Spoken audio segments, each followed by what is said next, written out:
So yun nga guys, tapos na tayo mag-replace ng battery ng Porsche Panamera. So let's try if we will start at the car after the battery replacement. Okay guys, so hopefully it will start it. Let's see. Alright, so let's try.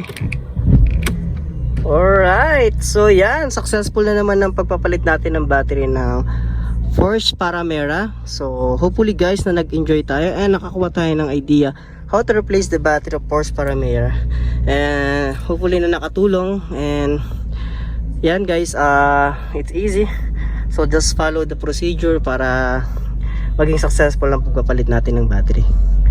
Alright, so let's try again. Okay. Alright. Yan, swabing swabe.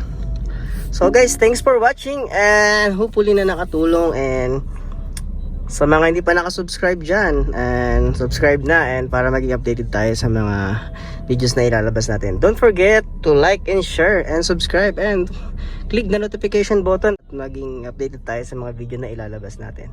And thanks for watching guys. Hopefully everyone is safe. God bless all. Peace out. Yeah.